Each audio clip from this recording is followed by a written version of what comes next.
Good morning students. Class 8 का Hindi subject और chapter ईदगाह आज का हमारा मूल विषय है। ईदगाह का पेज नंबर 35 और 36। इसके बाद मैं आप लोगों को पेज नंबर 37 और 38 को ही पढ़ाऊंगा, जो हमारा पार्ट 2 वीडियो में रहेगा। ठीक है, तो पहले हम ईदगाह के बारे में जान लेते हैं कि ईद क्या है और ईदगाह क्या है।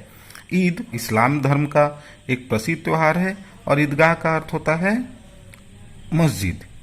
तो चलिए हम पहले ईदगाह और उनके लेखक मुंशी प्रेमचंद के बारे में थोड़ा जान लेते हैं, और उसके बाद इस कहानी में कौन कौन से मुख्य पात्र हैं, इसके कथानक क्या हैं, इस चीज को भी हम जानने का प्रयास करते हैं।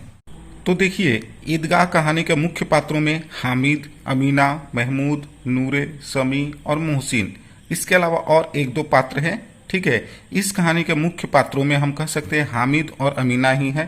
संपूर्ण कहानी हामिद को ही केंद्रित करके लिखी गई है, अर्थात इस कहानी का मुख्य पात्र हामिद है। और इसके विषय वस्तु की बात करें तो विषय वस्तु में क्या है, हामिद के मनोभाव और परिस्थितियों का सूक्ष्म चित्रण इस कहानी में किया गया है।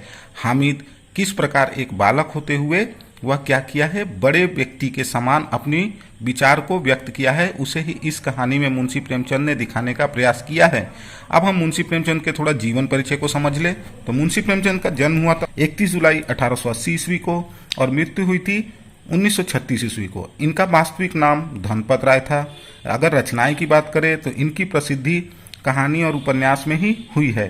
कहानियों की बात करें तो इनकी जो संपूर्ण कहानी थी, लगभग 300 से अधिक कहानियां थी, वे सारी की सारी कहानियां मानसरोवर नामक खंड में संग्रहित है, और यह मानसरोवर नामक खंड 8 भागों में प्रकाशित हुआ है। कहानी को देख लेते हैं पहले। तो कहानी में क्या है, पूस की रात, 2 बैलों की कथा, बड़े घर की बेटी और कफन। उपन्यास की बात करें तो गोदान, सेवा सदन, प्रेमाश्रम, निर्मला आदि इनके प्रमुख उपन्यास हैं। इसके अलावा भी इन्होंने कर्मभूमि, रंगभूमि आदि उपन्यासों की रचना की है। अब हम ईदगाह कहानी के मूल विषय पर आ जाते हैं। ईदगाह कहानी एक ऐसे बच्चे की कहानी है जो साल भर ईद का इंतजार करता है, और जब उसे मेले के लिए नाम मात्र के पैसे मिलते हैं तो वह क्या करता है, वह उसी पैसे से खुद पर खर्च ना करके, अर्थात खुद के लिए किसी सामान को ना खरीद करके अपनी दादी के लिए चिमटा खरीदता है। क्यों खरीदता है? क्योंकि जब आप कहानी पढ़ोगे तो कहानी में मुंशी प्रेमचंद जी ने लिखा है कि उसकी जो दादी थी अमीना, वह क्या करती थी, जब रोटी बनाती थी तो चिमटा के अभाव में उसके हाथ जल जाया करते थे, जिसे हामिद देखता है और वह मेले में जाकर अपने लिए कुछ ना खरीद कर दादी के लिए एक चिमटा खरीदता है। और अपने बालक अवस्था में भी वह क्या करता है, अपनी परिपक्वता का परिचय देता है। तो चलिए अब हम क्या करते हैं, कहानी को विस्तार पूर्वक पढ़ने का प्रयास करते हैं। इस कहानी में युवा वर्ग की बढ़ती आवश्यकताओं और आकांक्षाओं के कारण पारिवारिक स्वरूप बदलता जा रहा है, जिसके कारण हमारे युवा वर्ग के मन पर पश्चिमी सभ्यता का प्रभाव भी दिखाई पड़ता है।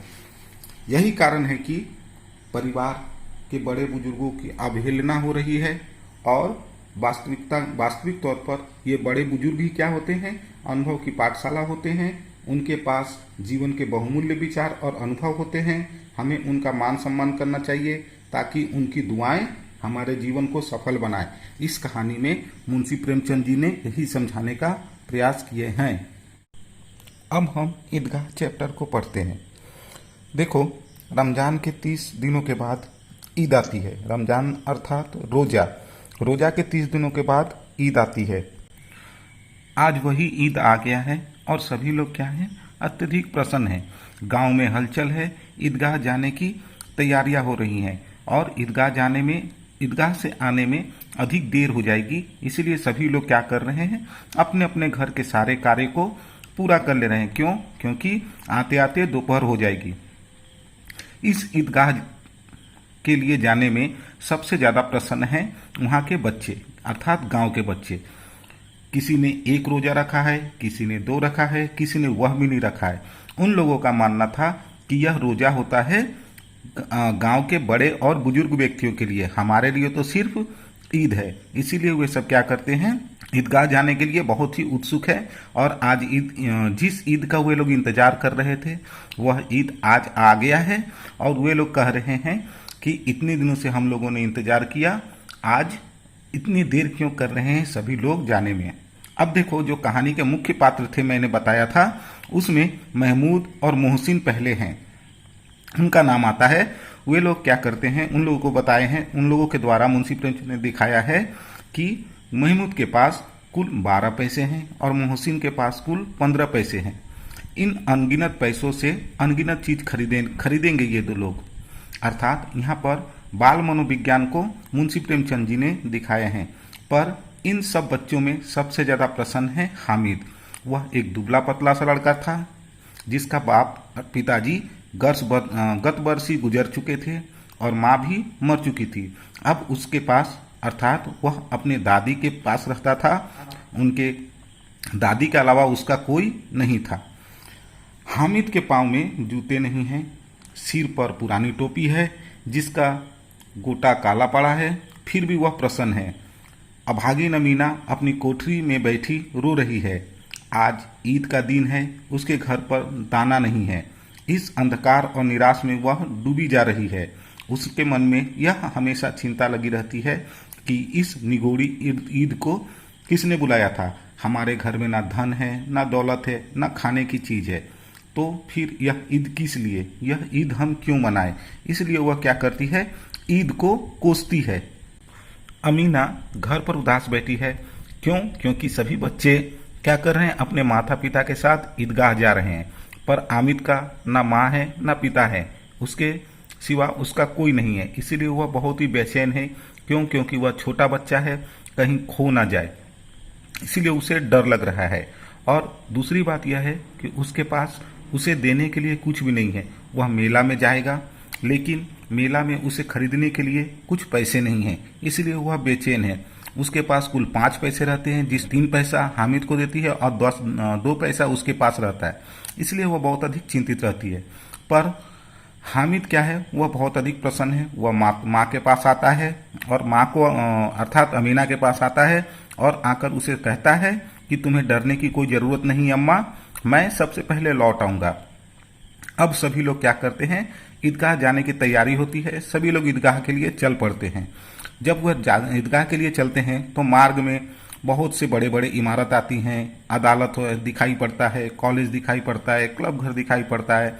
और इन सब को पार करके वे लोग क्या देखते हैं, हलवाई की दुकान शुरू होती है। इतनी मिठाइयाँ, बच्चे के मन में यह बात उठती है कि इतनी मिठाइयाँ कहाँ से आई, कौन खाता है, इतनी दुकान देखो, कितनी दुकान लगी हुई है। सहसा अचानक ईदगाह नजर आता है। ऊपर इमली के घने वृक्ष की छाया है, नीचे पक्का फर्श है जिस पर जाजिम अर्थात कालीन बिछी हुई है। और ईदगाह का संपूर्ण वातावरण बहुत ही सुंदर लग रहा है। वहाँ का संचालन भी बहुत अच्छे ढंग से किया गया है। उसके बाद मुंशी प्रेमचंद ने दिखाए हैं कि नमाज खत्म हो गई, लोग आपस में गले मिल गए। अब लोग क्या करें, मेला और मेले में जो आवश्यक सामग्री हैं उसे खरीदेंगे। सभी बच्चे भी बहुत अधिक प्रसन्न हैं। वे लोग क्या करते हैं, झूला पर चढ़ते हैं, मजा लेते हैं, हिंडोलों की मजा लेते हैं। और यहाँ पर उन लोगों में आपसी कुछ बातचीत को भी दिखाया गया है। 1 पैसा देकर वे लोग क्या कहते हैं, झूला पर चढ़ जाओ और आसमान पर जाते हुए मालूम होगे, कभी जमीन पर गिरते हुए।